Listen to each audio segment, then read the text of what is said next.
This afternoon turned out to be super nice. The weather is warm, the sky is blue, and this parking lot, where most surfers tend to park when they go down to Trestles, is almost full today.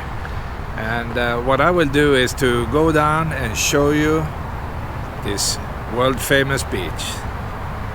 I don't think the waves are too big though, but the surfers, they love it. So let's go down.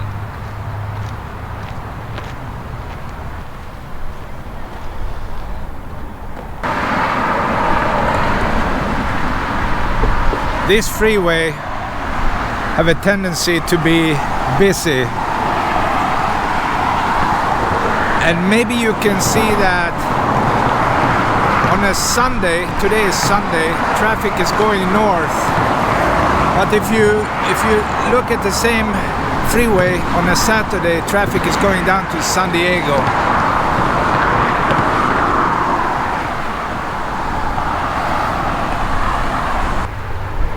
Most people that are walking would go down this road. If you have an e-bike, you might continue in this direction, say a quarter of a mile, and go down, let's call it the southern end.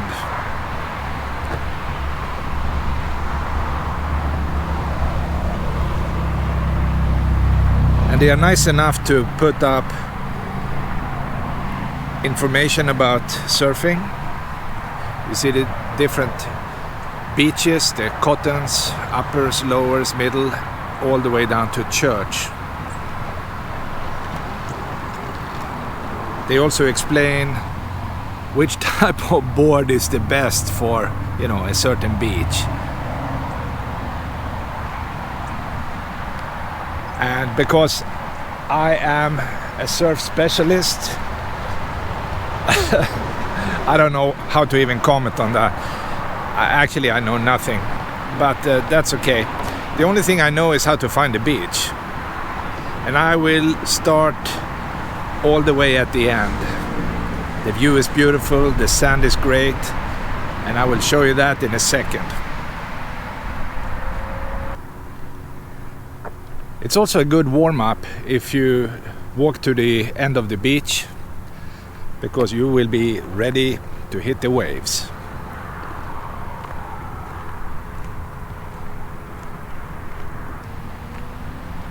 If you are in a hurry to get down to the waves, you could take this shortcut.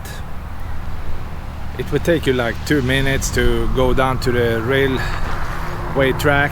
You cross over and you will be right on the beach.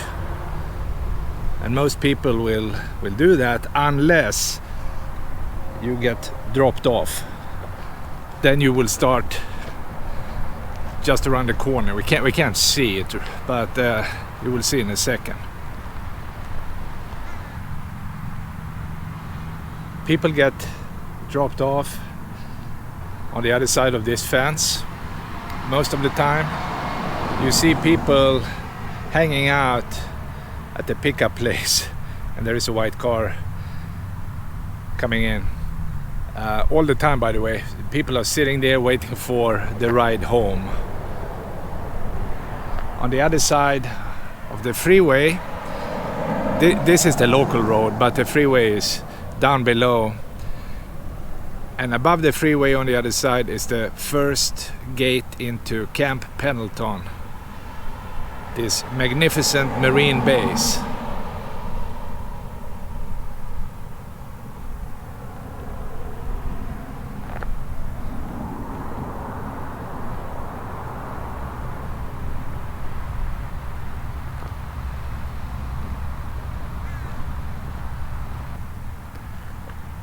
I don't know what this is, class 1 e-bikes only. I mean, you see e-bikes doing 70 miles in this area. They are so fast.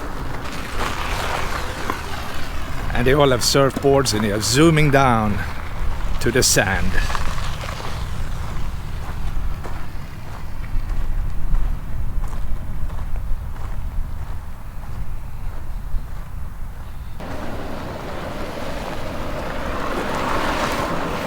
there is also a train, the Surfliner, passing the area now and then on a schedule.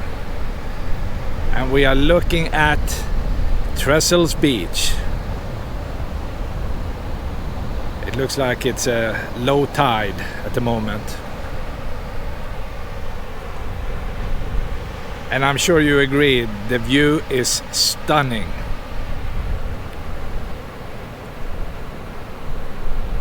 And my plan is to go and start at the southern area and slowly walk up all the way up to the northern part.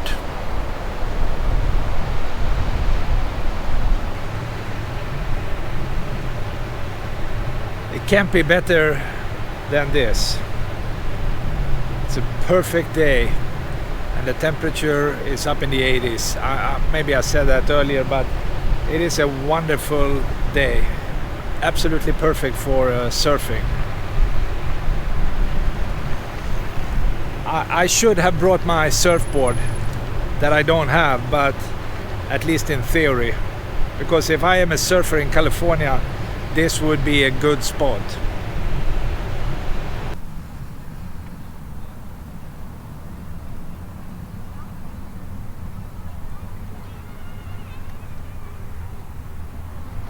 People park their e-bikes on the sand. And it starts pretty much by this sign and it goes up another mile or so. Maybe not a full mile, but at least half a mile.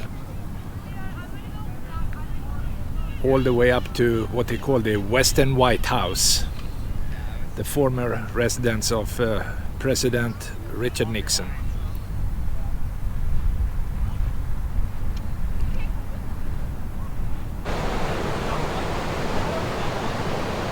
The beach itself is sandy higher up, but as you can see, down by the water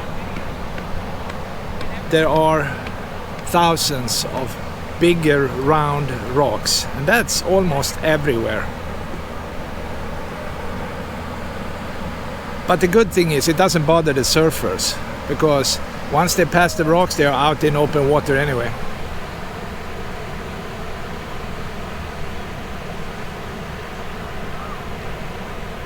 I think you will find a spectrum from pure amateurs up to almost, if not professional surfers at Trestles, at least some parts of the year.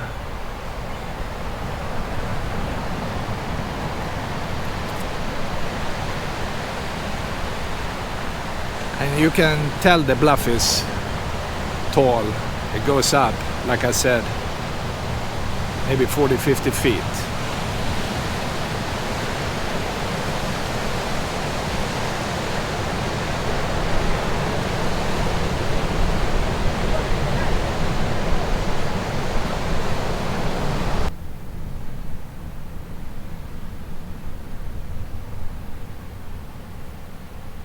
When you walk along the beach, you can tell surfers are clustered together, because you see groups, small groups of surfers hanging out together out by the waves.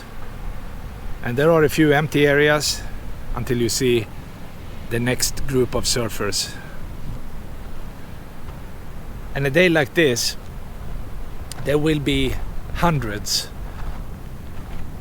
of pretty good surfers in the area.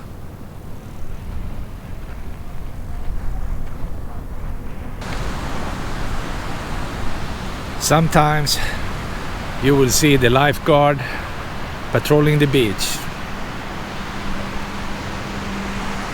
And I think he's going up to that house for the perfect overlook. It's a wild guess.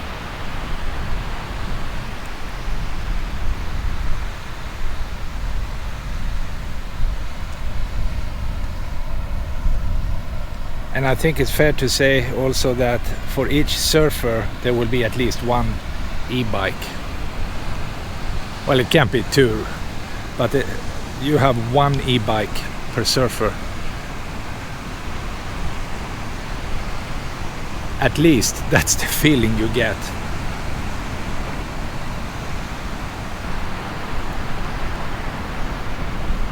At some point, I think I need to go to the store and buy myself an e-bike, because you need to blend in. If you walk around, you're just another dude.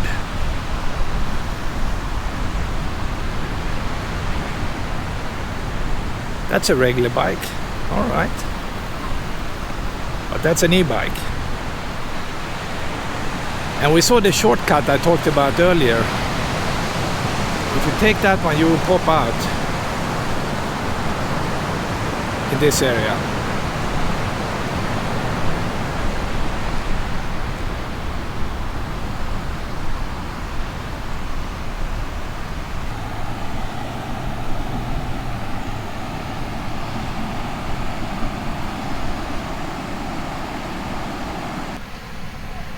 Surfing in California is not exactly like surfing in Hawaii. I would say it's the second best.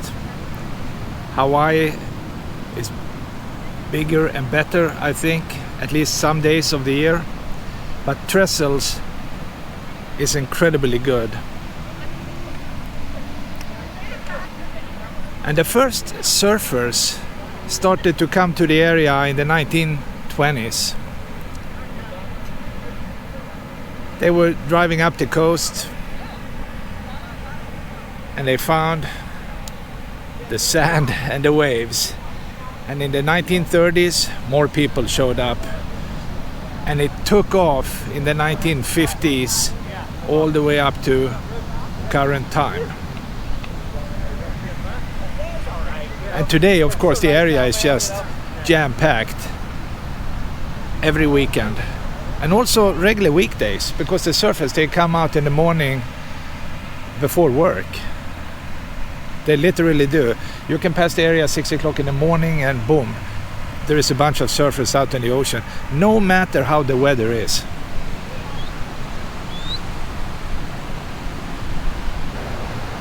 The original Californians have lived in the area for hundreds, if not thousands of years. Living off nature, whatever nature could provide. Nuts, fish, hunting, squirrels, I don't know what they ate, but people have been around for a long time. And things like trains and e-bikes, those are new. There's a train passing, going south to San Diego.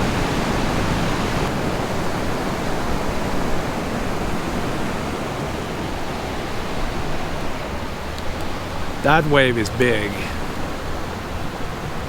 And there are guys riding the waves like there is no tomorrow. It's like a rodeo on a board.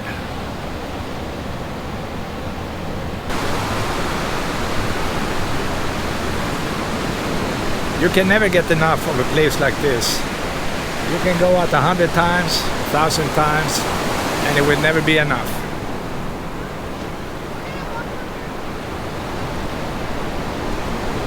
Right now, I am going between, let's call it the southern part and the northern area, and in between is a sandy beach that is almost empty because you can't use your e-bike up in the sand. There is no road going in between. So people choose to go close to the water if they can, if the tide is low. And that's what I'm doing.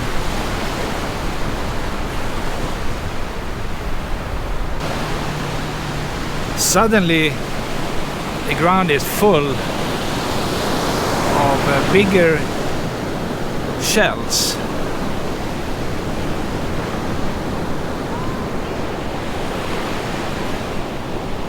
That's interesting.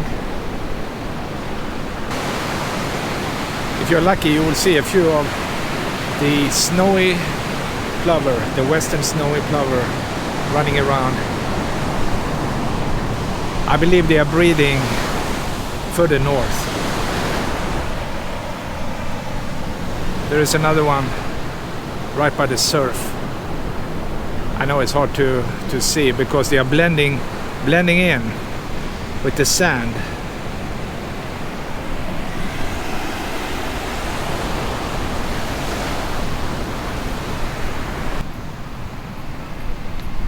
I passed the middle area, and as you can see, it wouldn't be a surfing place unless somebody built a wooden structure right on the beach.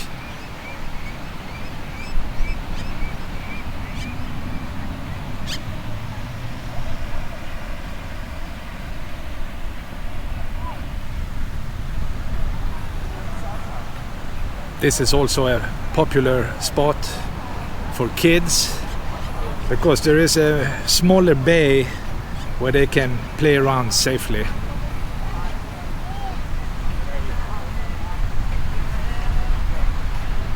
And the Western White House is up on that bluff you see behind the swampland.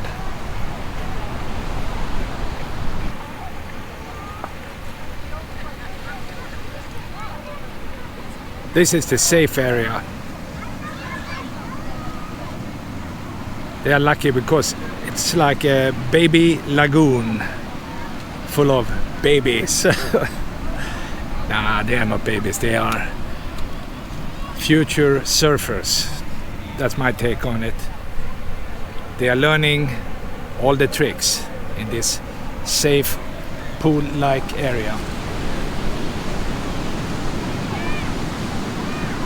And the parents are sitting higher up, away from the water,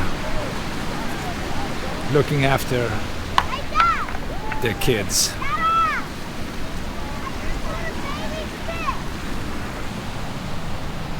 Behind this rope is an area protected for the snowy plover. The breeding time, I think it's the summer, and they run around on the beach in the winter time.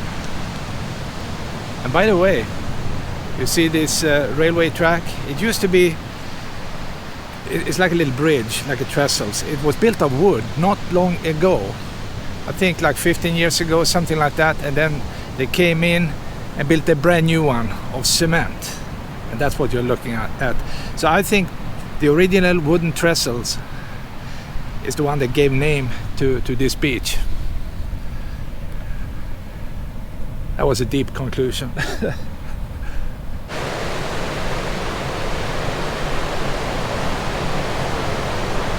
The property on top of this bluff is incredible. I believe that one is maybe in Orange County because everything you see south from where I'm standing right now is in San Diego County. But I am not 100% where the borderline is. You have to guess. I normally say it starts at Cristianitos Road behind this bluff. But again, I wouldn't quote me.